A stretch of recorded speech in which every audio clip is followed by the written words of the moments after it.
아가서 4장 1절에서 5장 1절까지 말씀 한 절씩 교독하도록 하겠습니다. 내 사랑, 너는 어여쁘고도 어여쁘도다. 너울 속에 있는 내 눈이 비둘기 같고 내 머리털은 길앗 산기슭에 놓은 염소떼 같구나.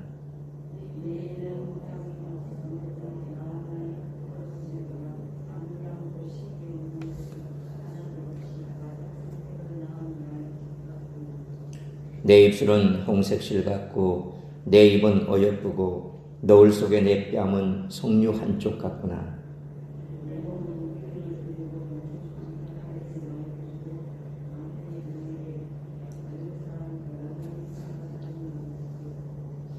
내 누유방은 백합화 가운데서 꿀을 먹는 쌍태 어린 사슴 같구나.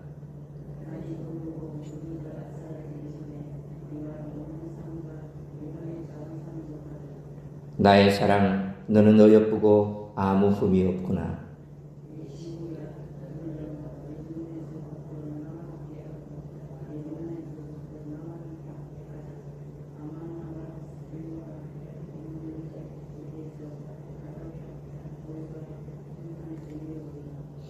내 너희 내 신부야, 내가 내 마음을 빼앗았구나. 내 눈으로 한 번 보는 것과 내 목의 굿을 한 꿰미로 내 마음을 빼앗았구나.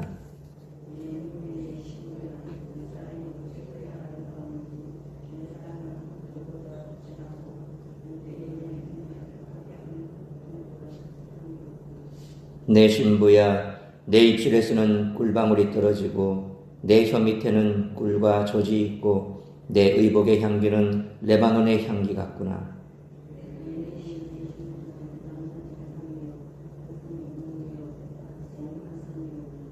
내게서 나는 것은 석류나무와 각종 아름다운 과수와 코벨화와 나도풀과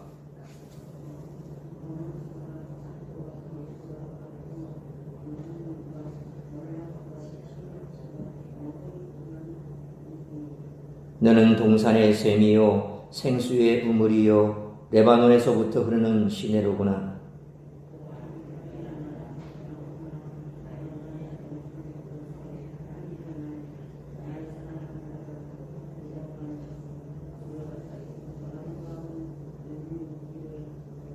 (5장 1절) 같이 읽습니다. 내 누이 내 신부야, 내가 내 동산에 들어와서 나의 모략과 향지루를 거두고 나의 꿀성이와 꿀을 먹고 내 포도주와 내 우유를 마셨으니 나의 친구들아 먹으라. 나의 사랑하는 사람들아 많이 마시라. 아멘. 오늘 본문을 보면 신랑과 신부는 첫날 밤 친밀한 사랑을 나누게 됩니다. 그리고 신부의 아름다움에 대한 신랑의 찬미와 두 사람이 친밀한 사랑의 묘사로 가득합니다.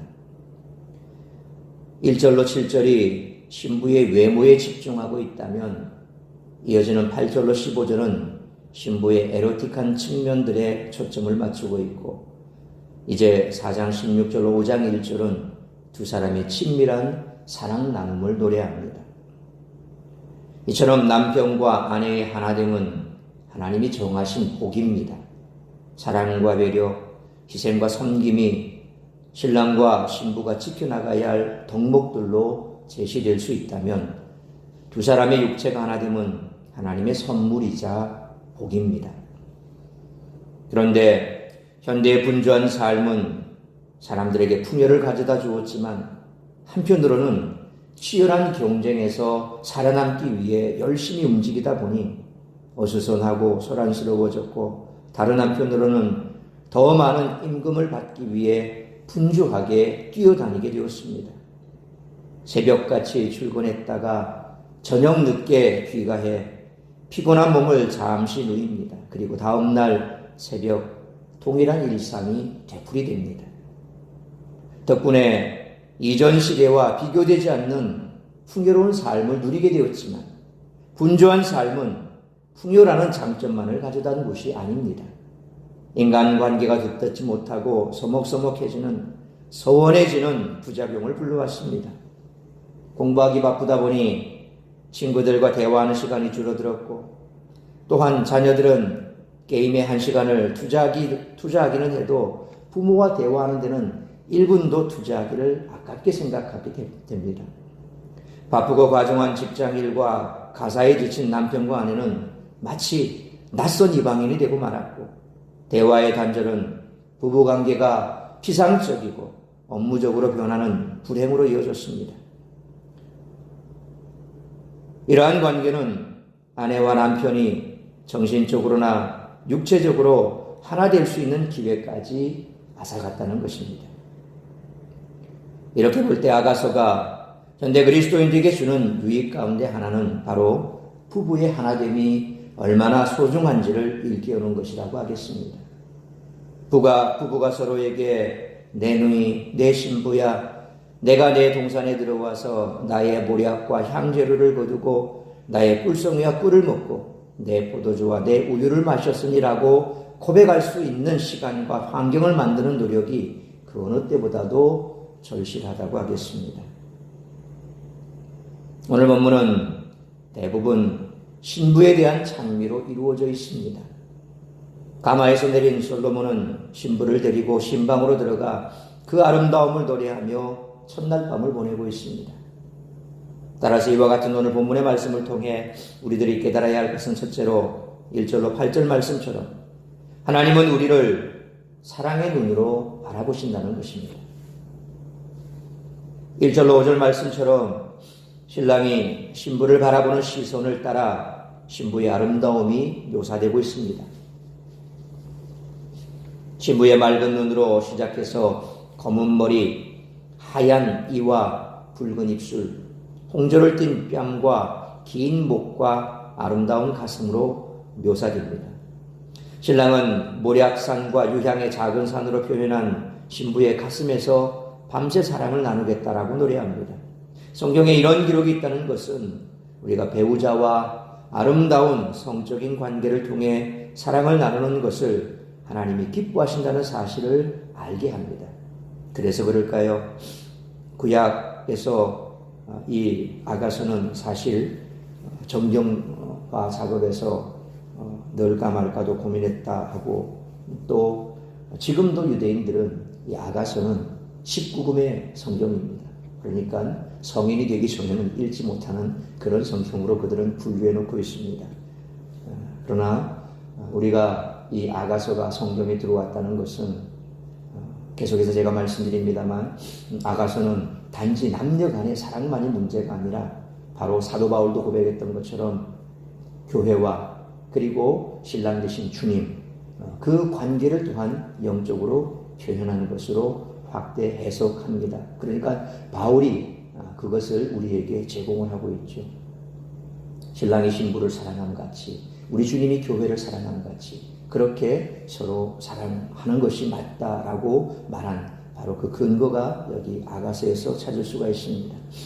마찬가지로 오늘 본문의 내용을 보면 다소 좀 성경에서 보기 힘든 그런 표현들을 하고 있습니다만, 그러나 왜 그것이 성경에 들어왔을까? 그것은 바로 하나님께서 신랑, 신부, 부부 간의 아름다운 이와 같은 성적인 관계를 하나님이 기뻐하신다는 사실을 우리가 알 수 있습니다. 또 한편으로 이것은 상징적으로 그리스도와 교회의 관계로 해석될 수 있습니다. 신부를 묘사하는 표현들은 모두 하나님께 바치기 합당한 제물을 소술할 때 쓰인 것입니다. 장차 주님이 다시 오실 때 흠이 없는 신부, 합당한 제물로 우리가 준비되어야 한다는 사실을 깨닫게 해준다는 것입니다. 그러므로 허물과 죄로 더러워진 우리를 하나님이 예수 그리스도 안에서 의롭다고 칭하시고 흠이 없다고 인정하시는 까닭은 사랑의 눈으로 우리를 보시기 때문이므로 넘치는 하나님의 사랑 안에 흠 없는 신부로 살아가는 우리 모두가 되시기를 축원합니다. 두 번째로 9절로 15절 말씀처럼 하나님은 독생자를 내어주시기까지 우리를 아끼고 사랑하신다는 것입니다. 9절 말씀처럼 신랑은 신부가 자기 마음을 빼앗았다고 노래합니다. 그런데 여기서 신랑이 신부의 아름다움을 표현하기 위해 사용하는 비유는 1장 2절로 2장 7절까지의 첫 번째 노래에서 1장 2절로 3절에 내게 입맞추기를 원하니 내 사랑이 포도주보다 나음이로구나. 내 기름이 향기로워 아름답고 내 이름이 쏟은 향기름 같으므로 처녀들이 너를 사랑하는구나 라는 말씀과 10절 말씀이 신부가 신랑에 대해 사용한 표현을 그대로 반영하고 있습니다. 찬미의 초점이 신랑에서 신부로 넘어가고 있다는 것이죠. 신랑은 계속해서 11절로 15절 말씀처럼 은유로 신부의 아름다움을 묘사하는데 여기에 사용된 꿀과 젖, 우물과 샘, 그리고 과실과 생산물의 이름들은 모두 가나안 땅을 묘사하는 표현들이기도 합니다. 신랑과 신부의 사랑이 곧 하나님과 그 백성의 사랑과 같다는 사실이 또다시 드러나고 있습니다. 그러니까 젖과 꿀이 흐르는 그 가나안 땅을 하나님께서 이스라엘 백성들에게 허락하신 것은 그들을 그곳에서 하나님의 사랑을 충만히 받고 하나님의 백성으로 그 땅 가운데 하나님과 교제하기 위해서 그곳에 들였듯이 바로 신랑과 신부의 아름다운 사랑, 그것을 그렇게 표현하고 있는 것이죠. 12절 말씀처럼 신부는 원래 잠근 동산, 덮은 우물, 봉한 샘이었는데 그런데 15절에서는 신랑이 신부를 동산의 샘, 생수의 우물, 흐르는 시내다 그렇게 묘사하고 있습니다. 이는 닫혀있던 신부가 오직 신랑에게는 열린 존재임을 나타냅니다. 하나님이 기뻐하시는 남녀관계는 한 남자와 한 여자 간의 관계라는 것입니다. 또한 그리스도의 신부인 교회가 다른 존재를 남편으로 섬기지 않고 오직 예수 그리스도만을 신랑으로 삼아야 함을 가르쳐 준다는 것입니다. 최근 들어서 뉴스에 계속 나오는 것이 JMS 정명석이 계속해서 나오고 있습니다. 저는 아주 오래전에 그 JMS의 그 피해에 대해서 성도들에게 알려준 바 있습니다. 특별히 제가 부교육자 시절에도 그랬지만 대학생들 사이에서 JMS가 굉장히 크게 급속도로 확산되었었습니다. 제가 86년도 대학 생활을 했었는데 그때도 그랬고 또 그 이후에 제가 신학을 하고 난 이후에 그때는 제가 대학 생활할 때에는 별 그렇게 관심이 없었습니다만 신학을 하고 난 이후에 JMS 정명석의 피해가 굉장히 컸습니다. 그래서 JMS가 뭔지 부모님들, 대학생을 자녀로 둔 부모님들이 알아야 된다. 내 자녀가 믿음 생활하지 아니하고 JMS라고 하는 그 이상한 단체에 들어가서 거기에서 아주 그 신앙이 망가지는 그런 일들이 없어야 되겠다라고 해서 많은 자료를 제가 수집을 해서 가르쳐 주기도 하고 했었습니다. 그리고 그 이후에도 JMS는 계속해서 이 땅의 대학 문화에 아주 큰 지장을 초래했던 그런 단체입니다. 정명석 첫 이니셜 JMS입니다. 그런데 그 JMS가 그렇게 사회에 파장을 끼치자 말을 바꿔버렸습니다. 정명석이 아니라 Jesus Morning Star, 예수님은 새벽별이다. 이렇게 이름을 바꿨습니다.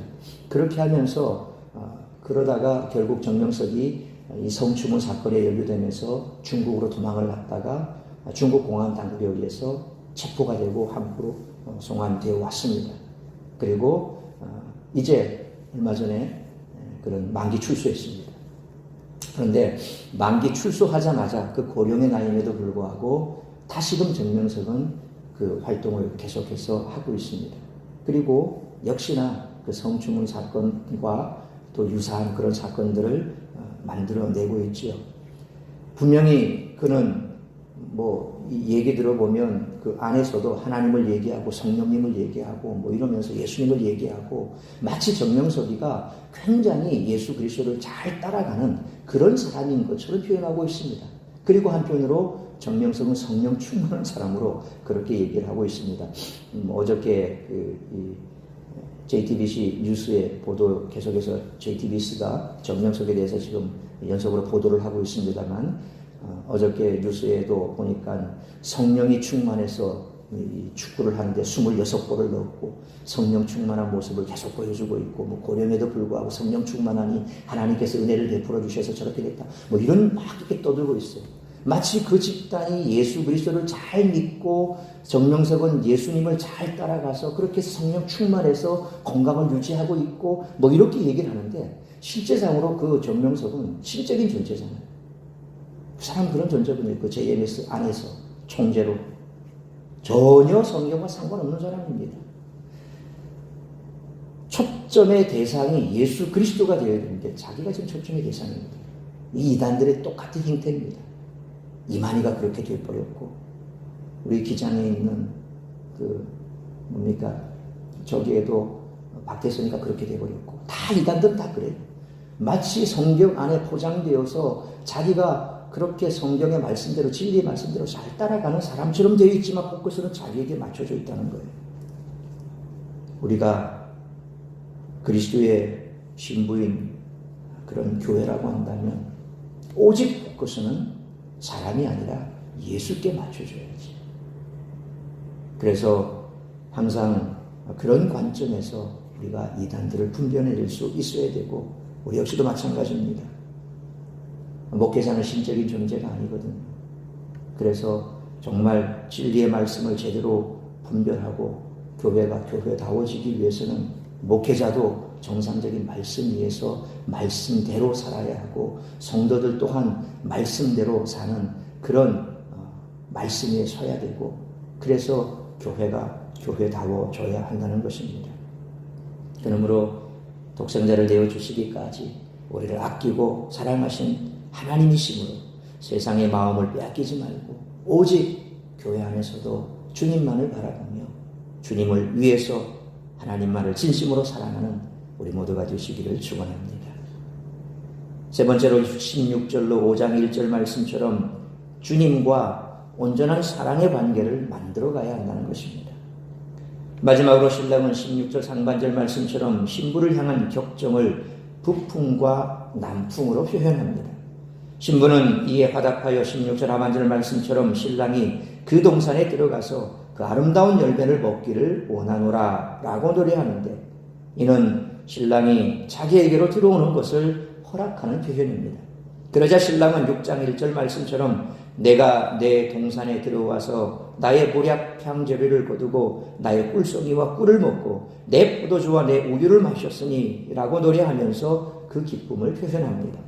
여기에 반복되면서 두드러지는 표현이 내, 나의 라고 하는 이 소유격입니다.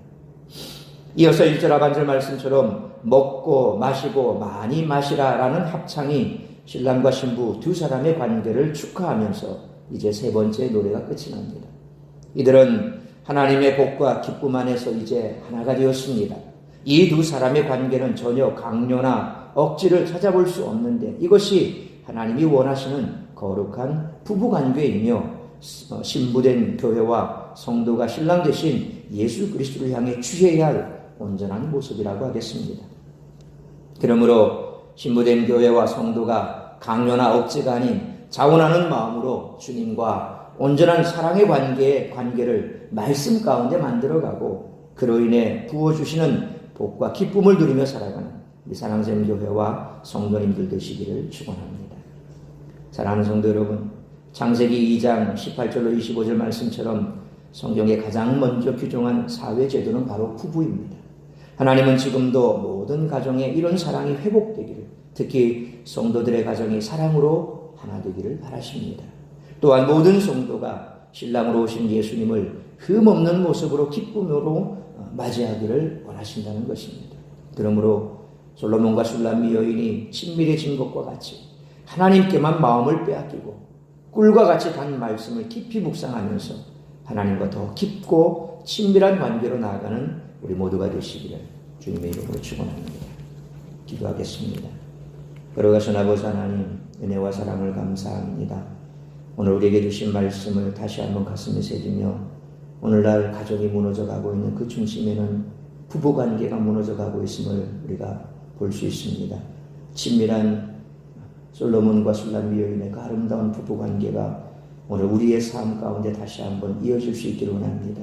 예수 그리스도 안에서 하나님께서 기뻐하는 아름다운 부부관계를 세워가고 그런 가정을 만들어가야 할 책임이 바로 부부간에 있다는 사실을 기억하고, 그런 가정을 만들기 위해 더 온전하게 하나님 안에 거하는 복된 부부가 될 수 있는, 복된 가정 될 수 있도록 은혜를 베풀어 주옵소서. 뿐만 아니라 하나님께서는 독생자를 우리에게 내어주기까지 우리를 사랑하시고 또한 예수 그리스도께서는 우리를 그렇게 사랑하심으로 신부된 교회를 사랑하시고 성도를 사랑하시는 그 사랑을 우리가 다시 한번 깨달아야 할 것입니다. 그러므로 세상의 마음을 빼앗기지 아니하고 오직 말씀과 기도 가운데 깨어 하나님과 우리 주님과의 깊은 교제 가운데 아름다운 믿음의 공동체를 세워가며 아름다운 우리 성도들의 관계를 세워가는 우리 사랑생 교회 되게 하시고 모든 성도들 될 수 있도록 은총 베풀어 주옵소서. 오늘 이 아침 다시 한번 우리의 가정을 돌아보며 또한 교회 안에서 우리의 삶의 모습을 돌아보고 주님과의 나와의 깊은 관계가 과연 말씀과 기도 가운데 이루어지고 있는지 돌아보는 복된 시간 될 수 있도록 은혜 내려 주시옵소서. 이 모든 말씀 우리 주 예수 그리스도 이름으로 기도하옵나이다. 아멘.